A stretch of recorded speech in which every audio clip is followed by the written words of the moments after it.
Okay, I'm back, and it's because I have been watching Prime, Amazon Prime, not the drink, but I've been watching Amazon Prime and I've been inspired because they have ads now on Amazon Prime. They have ads for shows, movies, things on Amazon and things not on Amazon.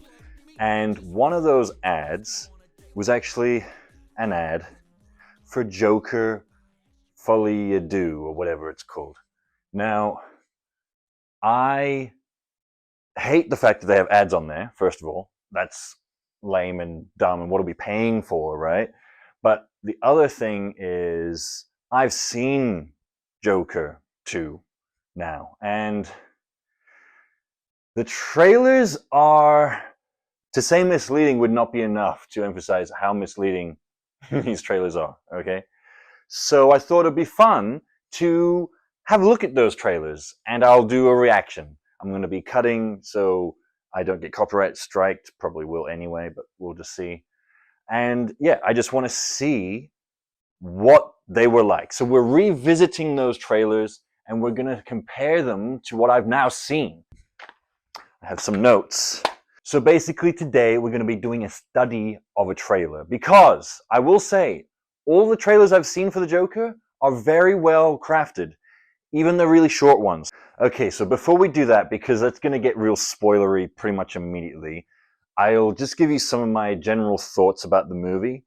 And if you stick to the end of this video, I will be doing a rating of the film of the actual film out of 10. I don't normally do that in my videos because I feel like words matter way more than just a number or a grade or whatever kind of rating system you have. There's too many nuances. Also, I change my opinion all the time. Like, I'll think back on a movie and go, oh yeah, that was an 8 out of 10. And then I'll go, oh, no, this is a 10 out of 10. Or, it's a 9 out of 10. You know, it's just the way things are, being realistic. For me, maybe some people are just like, no. First time I saw that movie, it's a 6 out of 10. And now it's a 6 out of 10. And maybe that's the case with me with some movies. I don't know. I don't keep track. But what I do know is that I will be giving this movie a rating at the end of this video. So stick by till then. Another thing I want to say before I get into it is that I typically don't make videos just bashing movies or franchises or anything. I do that in my real life. I don't want to put that into the internet. So today's a first for that because I think I might be bashing this movie a fair bit. I don't want to do that. As you may have seen, all my videos are like top 10s of a year. So I'm usually very positive. Even the few movies I've done individual videos for, I've been quite positive while critiquing, yes, but overall a positive review. Now, this movie, well, let's just see what I have to say. So, my thoughts. What did I write down? It's well made. Okay, so the acting is great. The music is amazing. They have a mix of classical music, movie music, and they're singing in the movie. And then they have a few like real songs, like I don't know, pop songs, rock songs, whatever, just splashed throughout. Pretty clever, pretty genius. I try to make music, and I was like, wow, that's impressive. Very well done. The cinematography as well, very, very good. The directing, I assume, is a big part of all of this. So well directed, well acted, very good production. The look of the film, the sets, I guess, as well, the scenes, the scenery, very good. So no criticism there. I guess my only real criticism is the writing, which is a shame because I wouldn't say it's badly written. It's more of maybe the choices that they made. So I don't know if that's the writer's fault or the producers or the director. A bit of everything, probably. I see what they were going for. It is art house. So in the first movie, if you don't like that element of it, the dream sequences, the fantasy parts, the whimsy, or like, for example, when he's dancing in the bathroom stall. A lot of people love that, and I think they took that scene from that movie and kind of just tried to make it a whole movie. So as a scene in the first movie, that was good. It was after a very intense real situation, and it led to a sort of euphoric moment for the Joker character. We'll get into this one. Okay, so what else have I got here? It's very meta. I feel like this whole movie is basically a reflection of the first movie, which is kind of, I don't know. I don't know if it's worthy of that. It was a good movie, but it's not like an instant classic that will be remembered for all time. It's pretty good. I don't know. But to dedicate a sequel on reflecting on that, maybe that's just my takeaway. Maybe that wasn't their intention. That's how I've responded to it. It seems like they've done it on purpose to some degree, though, because they mention this TV movie, which is basically the first movie. It seems like whatever happened in that movie was in this TV movie. That's basically it. I'm going to start to play the trailers, which I have off to my side here and my laptop. I'm going to start with this trailer on Prime. Okay, so this is in Rings of Power. I've been watching Rings of Power. I actually just watched episode 9 or something, 8 or 9. I think it's the last episode. I will probably be making a video on Rings of Power. Okay, but not today. We're not going to get into that now. So let's just go ahead, watch this trailer. They have so many. I think I've seen 3 on here, and they're all slightly different. Usually 30 seconds. This one's 47 seconds. I don't know where they are. Like if they're on YouTube, probably, but I don't know which channel or whatever, because I found the normal trailers and they're on Warner Brothers, but I couldn't find any 30-second long ones on there. I did find another channel that had some, but there was so many. I couldn't tell if they were fan-made or what. Very confusing. I don't know if I'm going to be able to show footage of this as I am watching it, because I don't know if I can find this exact trailer on YouTube. Straight away, it is only clips from the first movie. I think most people would be understanding that they're from the first movie, but some people may not and be hoping to see this in this movie. So I don't think that's that bad, but some people might think that's already slightly misleading. Okay, Arthur Fleck is a monster. That's Harvey Dent on TV. That is talking about what happened in the first movie. Again, someone watching this trailer might think something in this movie has made that guy on the TV believe that. Okay, shows Joker with the gavel. I think that's what it's called, that little hammer, the little court hammer, smacking what appears to be the judge in the head. This is a fantasy in the movie. Even in the movie, you know it's not happening because they've already set it up as a moment that you know is in his head, pretty much. It's not like the first movie where a lot of the scenes were seemingly real until the end. This movie, it straight up shows you this isn't real, this isn't real. Sometimes it makes you think maybe it could be happening, and then it goes, no, it's not. Okay, swinging a gun and shooting, that doesn't happen in this movie. He's laughing. You should see it out there. And then it cuts to burn, right? There's a little bit of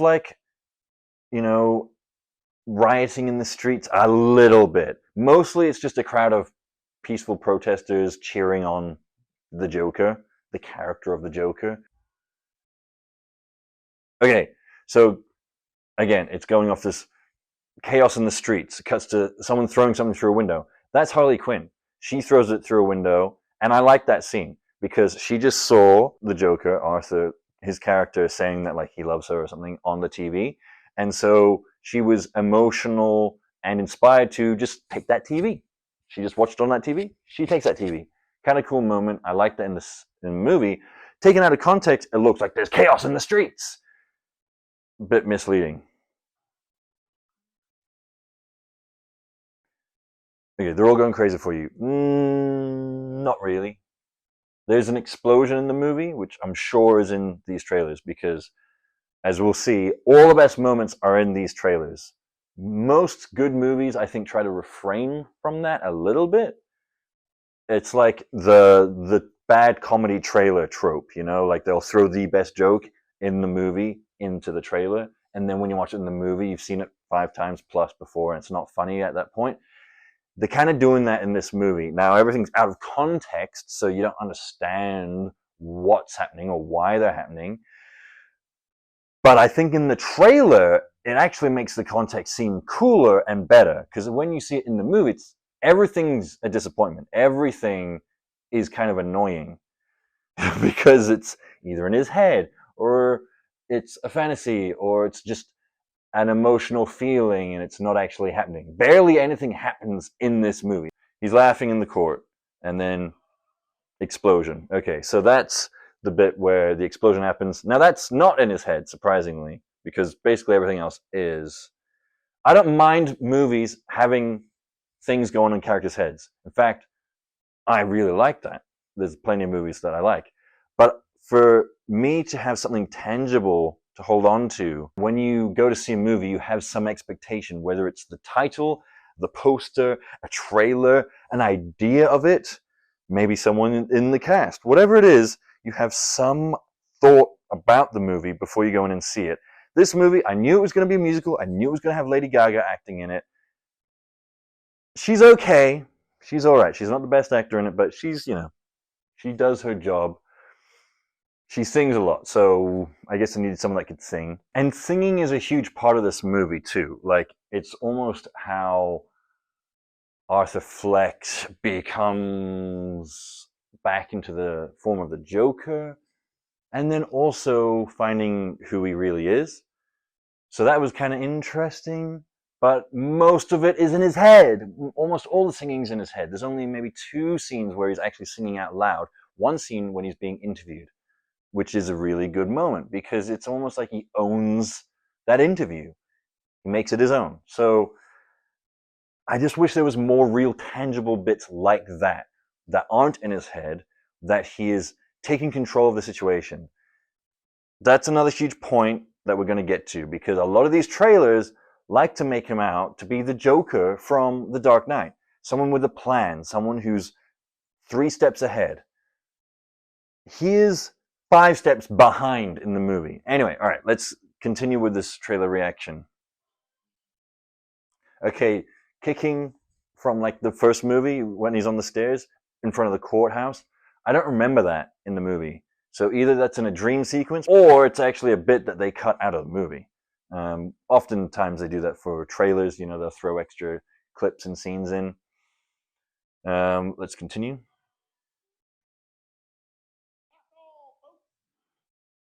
That's all, folks, was what he said when they asked him for his defense. So in the court, they have the prosecution and then the defense. The defense will then call witnesses and whatever and try to form their own case to defend. Now, he becomes his own lawyer in the movie, and he doesn't have a defense. He just goes, "That's all, folks." It is Warner Brothers, so I guess that's a Looney Tunes line that's supposed to be funny. There's a lot of jokes in the trailers that are cut to be funny. In the movie, there's kind of a lingering moment before and after that makes it not funny. Again, I think on purpose, but it's just the way that the trailer cuts it probably would give you the wrong idea of the movie. Like a more witty movie, like a movie that actually has a funny Joker. I think that's basically the end of this. So that's the end of that little trailer. It's not the same one I saw before. Another trailer I saw on Prime was 30 seconds long, and at least half of that was footage from the first movie and dialogue of characters talking about those moments. And we're going to watch 2 trailers here, and maybe it's just cut straight from one of these trailers. So the first one I've got here is on Warner Brothers. It's just called Official Trailer. And then the other one I have is called Official Teaser Trailer. So actually, let's start with a teaser trailer. How about that? That makes more sense, right? So the teaser trailer, 2 minutes, 24 seconds. That's a full trailer. What are we talking about? What's teasery about 2 minutes, 24 seconds? The official trailer is 2 minutes, 50 seconds. Okay. I'm sure these are going to be very similar, and also very similar to what I just watched, the 47-second clip on Prime. Let's have a look. Let's see how they portray him in this. He's in prison. Hey Fleck, you got a joke for us today? Okay, that was an interesting bit in the movie. I like the guards. I thought they were actually pretty good characters, especially Brendan Gleeson. The joke for you today. Apparently, they give him a cigarette every time he tells them a joke. You see him smoking a lot in this movie, though. So, where are all those jokes? Anyway, doesn't seem like they have to be funny either, because he's usually not telling funny jokes. But it amuses the guards. Maybe they just like to laugh at someone who can't be funny, you know? That's fair. So, let's go. Go ahead.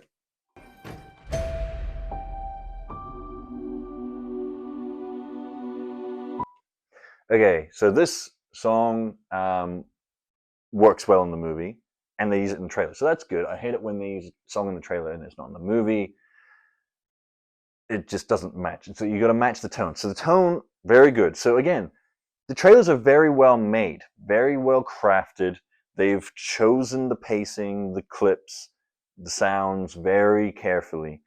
They're now showing the first moment we see Harley Quinn. And she, again, this is misleading, but at least, spoilers, in the movie, it's also misleading. She looks like an inmate, a crazy person that's been put in the Arkham Asylum with Joker. The twist is she put herself in there. She just went to university to study psychology and now is kind of obsessed with the Joker character. So she wants to go meet him, so that's why she put herself in there. Okay.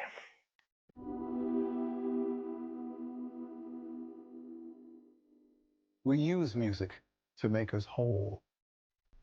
We use music to make us whole. That's basically what the movie's doing with Joker. He's becoming his own whole person, which I find a little bit contrived. Kind of a movie thing, a story thing. It just doesn't feel kind of realistic like the gritty world around them. So if that's what they were going for, it didn't win me over. I'm sorry. To balance. This scene of them walking outside with the umbrellas, one, it's kind of obviously reminiscent of Singing in the Rain. I think most people are going to think of that. It's a musical, right? The classical style music playing at the time, as well as the umbrellas and the rain. But to me, it reminds me of The Raid 2. You know, prison scene, it's raining, it's very grungy and dirty. Fractures within ourselves. I'm nobody. She's nobody. Okay. I haven't done anything with my life like you have. Okay, so that's true. Continuing.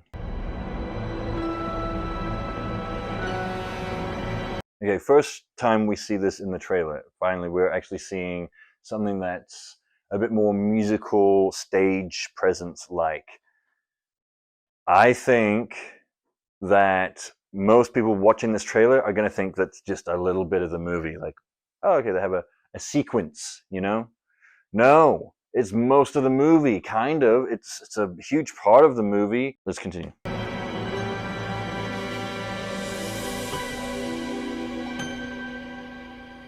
So he has a microphone in front of him. Yes, the Joker sings in this a lot. Like, Joaquin Phoenix isn't a singer. He can sing, and he's singing in character in the voice of the Joker, you know, so that takes a lot of skill, and he's one of the best actors, I think, of all time. But there's a lot of Joker singing, so if you don't think that would be good, you'd be right.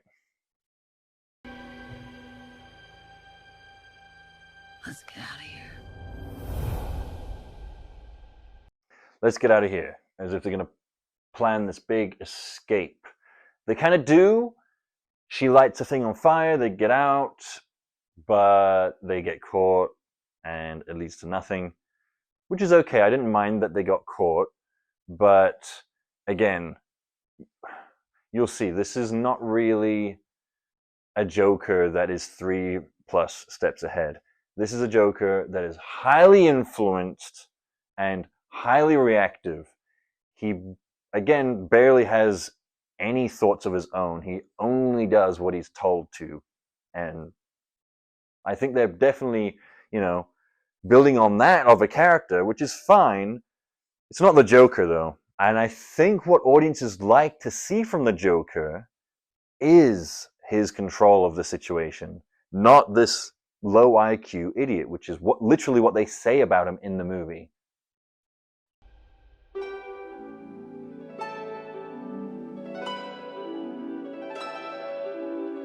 Okay, so this scene, I don't mind, right? It's fine. It's kind of elegant, the way he waltzes out or whatever, struts out and just takes her and then dances.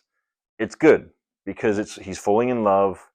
It's well displayed in a very classical atmosphere. What the world needs now. Okay, now the dancing outside. This is during their escape. So that is a real moment. It cuts between what's happening in his brain and what's actually happening in real life. And he is dancing. So that's good. I think that was really well done. There are plenty of moments where he's like singing and dancing, and then it cuts and he's just standing there and he was never singing or dancing at all. That happens at least 4 times in the movie, maybe more.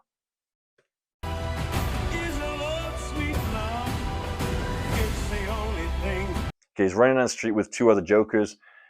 Misleading. I think people are going to think, oh, the Joker gang's up to no good. No, a big explosion happened, and so he's ran away from court. These 2 guys were just outside, watching the court, and they're fans of his, and so they're trying to help him out. There's no plan. He doesn't know them. It's not some cool gang and the police showing up, to stop him, or it's nothing. It's absolutely nothing.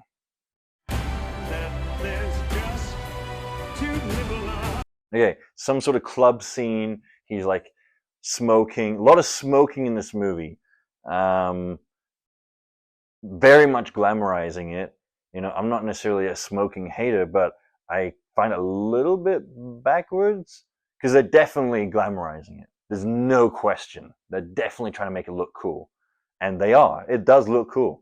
So, you got Lady Gaga dancing there. I'm calling her Lady Gaga right now because there's nothing Harley Quinn about her at all that I'm looking at in this moment. She does do the Harley Quinn makeup, as you'll see, but this hairdo and everything is just so Lady Gaga, and the dress. I feel like they could have not done that. But yes, so it looks like a real kind of a club, right? Especially for Gotham, New York vibe. But it's not real. Spoilers, again, more shit. So almost everything you're seeing in this trailer that looks good or cool is out of context, not happening, or in the first movie. Well, maybe not this trailer, but some of the trailers, a lot of the footage is just from the first movie. Okay, that's a cool scene where he's being dragged through the hall. He was misbehaving. I think it was when he was trying to escape. And yeah, when they were bringing him back in, they threw him in the detention cell, and yeah, they drag him by one arm. And he's laughing because he has that condition where he laughs when he feels any kind of distress. It's always hard to tell. Is he laughing because it's funny, or is he distressed? I think he's distressed here. I don't mind that. I think that's good. Those scenes are really good. Okay, so there you go. There she is, Harley Quinn. She wears that, I think, on a very important day of court. She's also riling up the fans and getting attention for herself. She obviously loves attention. She's going to support Joker in court. And he'd given her the impression that the Joker is really him. That's sort of the big question in the courtroom. Does he have split personality disorder, or is he actually an evil person? The answer is no, he's just an idiot who dresses up in makeup. Tell us, what's changed? Okay, so that shot of him putting on the makeup, or she's putting on the makeup, weird scene. I like it at first, but then they have sex and he pauses, and it's like, did he? Okay, it's okay. He came early. I don't know if he did. Where was the O face? He's just kind of like that. Like, I don't know. This next bit is from when he gets interviewed, which is before the court. It's just the news or whoever. They're also trying to get to the bottom of the idea that he may have split personality disorder, which is definitely his lawyer's argument, their defense, which he fires. He doesn't like the direction the lawyer's taking him in. But this interview was pretty good. I like the dynamic between the Joker and my man. Arthur.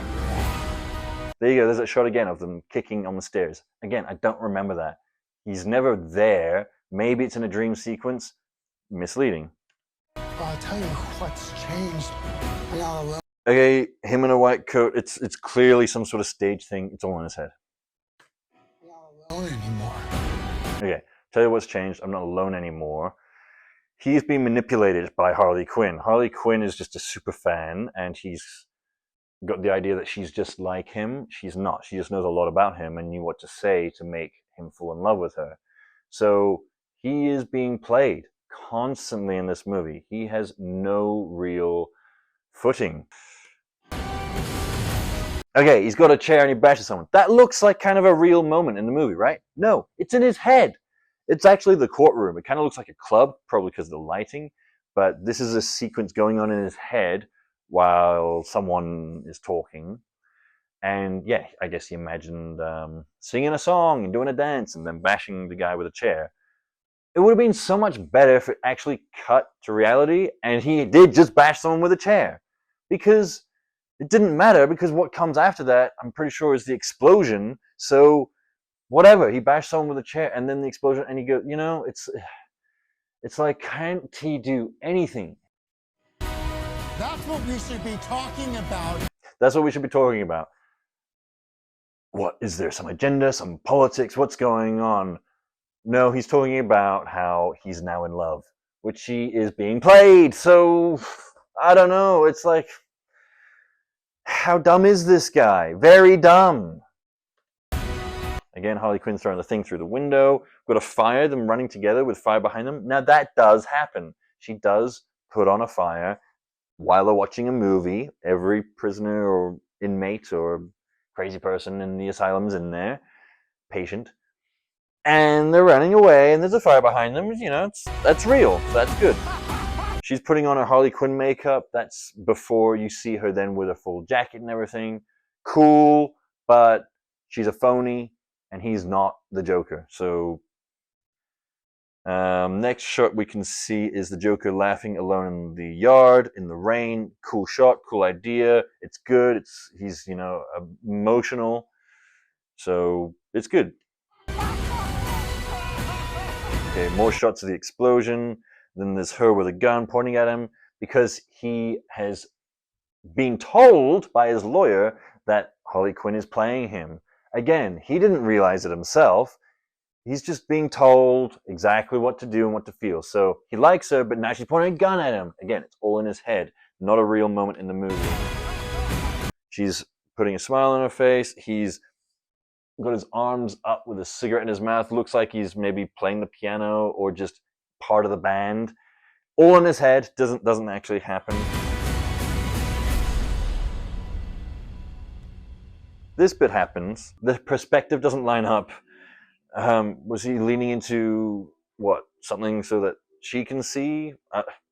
No, I can forgive that, So that's a moment where he is just like berated her with questions because the lawyer has said that she's playing him, and she answers honestly. I don't know why he would then be like, okay, cool. He should be like, oh, you're nothing like me. Goodbye. But nope, he's like, yeah, Joker.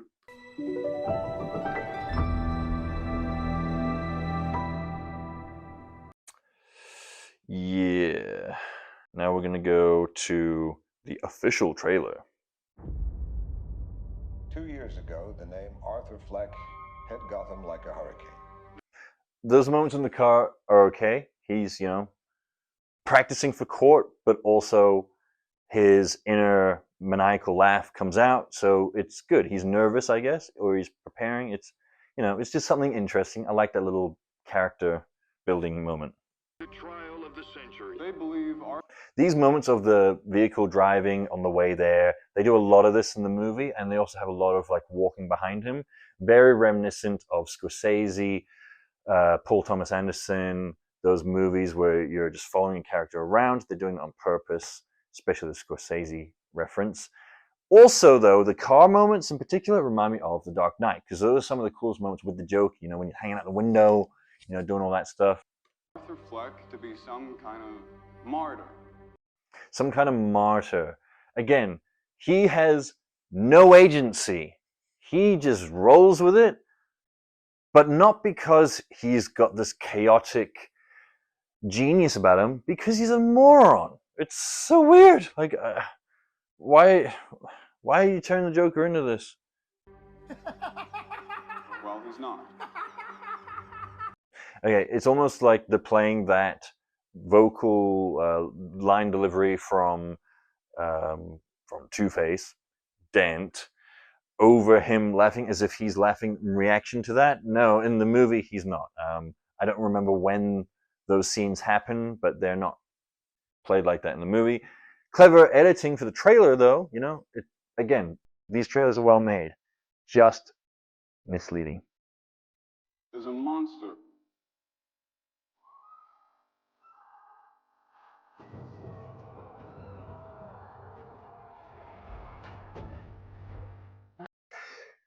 That scene, nothing's happened in the movie. It's just because of the first movie. Again, so he's driving in. It looks like he's been arrested. It's just from the transfer from Arkham Asylum to the courthouse where he's going to do trial that day. And he's like this. He doesn't even know what the fuck the cause is.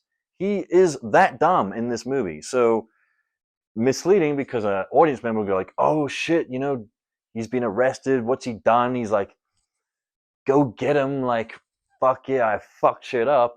He didn't. Nothing happens in this movie. The Joker does literally nothing. When I first saw Joker, when I saw you. So far, very similar to the teaser trailer. There you can hear the Joker singing. For once in my life, I didn't feel so alone anymore.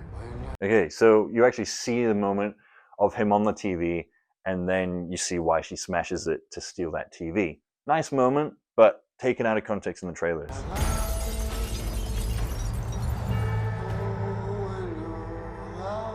That shot of his back, I think, is because of the reaction from the first movie when I think he's in his changing room at work, and you see how skinny, I think he's also bruised in the first movie because he's been beat up.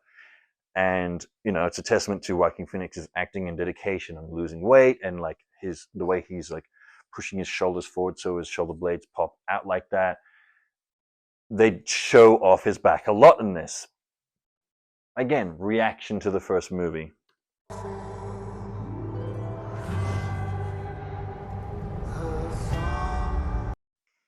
You could also argue it's a transformation, right? Because when he becomes a Joker, he's not so hunched over. He's more swagalicious, So I think they're also trying to show some sort of character arc transformation.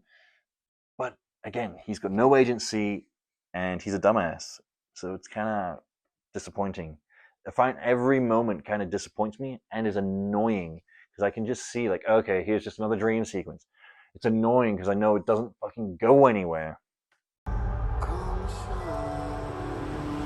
Okay, so those moments are real. That's when the fire happens in Arkham Asylum, and she is trying to help him escape. For once in my life. Okay, he's singing looking up at the TV. This looks real. In fact, it looks 100% real. This is one of those moments I was saying that only at the end of it, it cuts back, and then he's just standing there, and he's not singing or dancing. So those are the only dream sequences like the first movie that you only realize are a dream sequence when they finish. And that sucks. It would be so much better if it was real to some degree. It could be done in two ways, like a real musical with singing and dancing, and it's just, okay, it's just the world we're in, which this movie doesn't do. But the other way to do it, which this movie does do a couple of times, is to have him be a real person in this real world singing and dancing like a lunatic. Great. Excellent when they do it. This scene, though, they pull up the curtains and no, he's just standing there.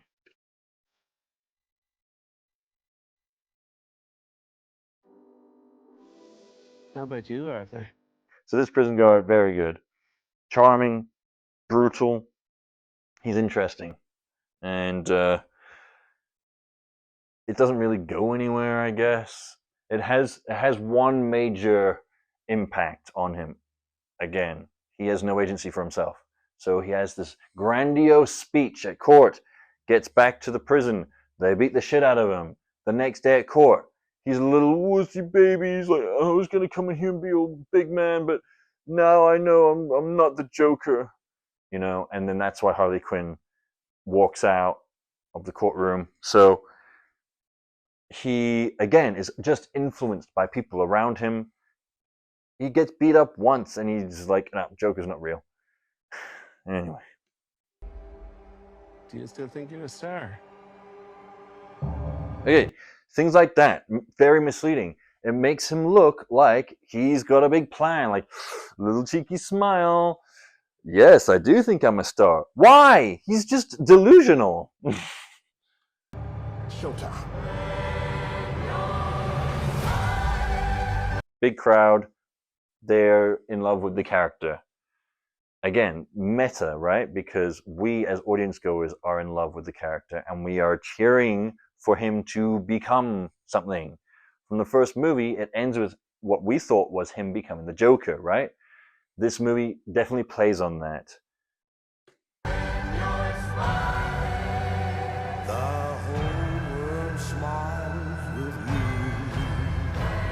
More moments that aren't real. You can do anything you want. Nixon, right? That's a Nixon peace sign. You're Joker. So there's barely any politics in this movie. I don't know why they're making him seem like a political leader, a Che Guevara, some sort of gangster lord. I don't know. He's none of them. And he's especially none in this. Again, everything in this movie he's on trial for is because of the things he did in the first movie. There he's getting beat up by those guards. Good scene, a bit rough. They don't show too much, which is good. Leave it to your imagination. Yeah, I don't mind those scenes. Look around. Look at all these people. That was interesting. He was playing like a Southern lawyer when he became his own lawyer. I didn't know. I felt like other people should have reacted. Shots of people's faces, like, what's he doing? Something. But instead, we just linger on him. That's a creative choice.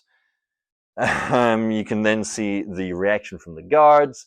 They're not impressed. That's when they, beat him up afterwards. I will no longer allow any of you. So stop your side. Okay, so that moment there where he kicks the chair back and stands up in front of the interviewer, that was real and that was good. And he's also singing. More moments like that would have made this work for me. To keep me down. There's the moment when they're escaping from the prison, but they don't actually escape. They get caught immediately.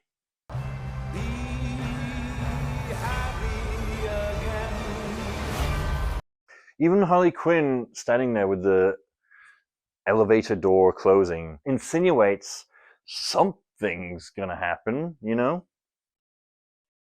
got the sneaking suspicion that we're not giving the people. Even this show, it might appear to some people watching it, maybe he has his own show. No, he doesn't. It's just in his head. For what they want. It's okay, baby. Let's give the people what they want. Okay, again, this whole meta thing, right? To me, now that we're getting near the end of the trailer, I will give my main comparison. This sequel, to me, is just like The Matrix 4, whatever they call that. The first movie in the movie, just as Matrix 4 has Neo back in the Matrix, and he's a video game developer, character, some shit, and he doesn't remember anything. It's basically doing that with the Joker. Because what they just said, let's give them what they want, that's doing the same thing that The Matrix 4 did, was not give you what you want. This movie does not give the audience what they want in that sense. And that scene in particular felt really, in the movie, like a kind of a, we're not doing what you want. And it's annoying. So during that scene, I was annoyed. One, because it's a dream sequence, and two, because of what they were kind of trying to tell the audience.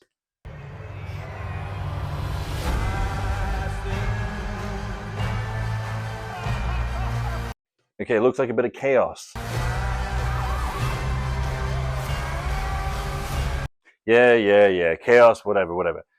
It's slick editing. Again, trailer very well made. And in hindsight, now that I've seen the movie, they didn't have much to work with.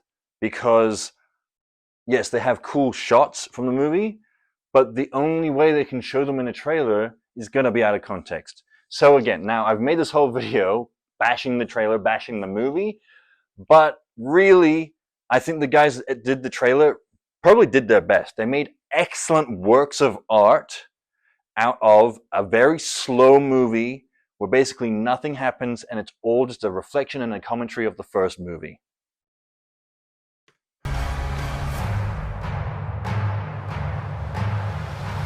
Dream sequence. Seriously. Sing hallelujah. Come on. Okay, this bit is interesting because I've seen this trailer and I'm pretty sure before he got a chance to sing, he was interrupted by the guard in the edit of the movie I watched in the cinema. So let's just see. So she's singing. Come on, get happy. She's almost encouraging him to sing, right? He likes her. This is the first time they meet and actually have a chance to talk to each other. And she is trying to convince him to be open, right? Ready for the judgment day. Okay, get ready for the Judgment Day.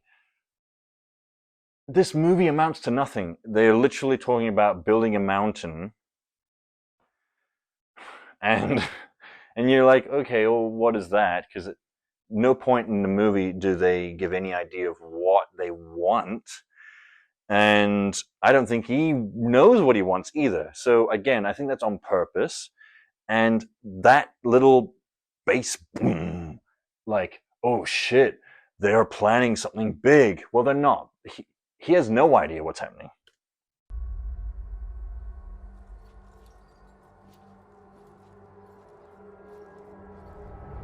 And then that little sneaky smirk as he turns back. It's just because he's in love and he's a creep. So he's just... out of context in the trailer, though, it's like, haha, we've got a big evil plan.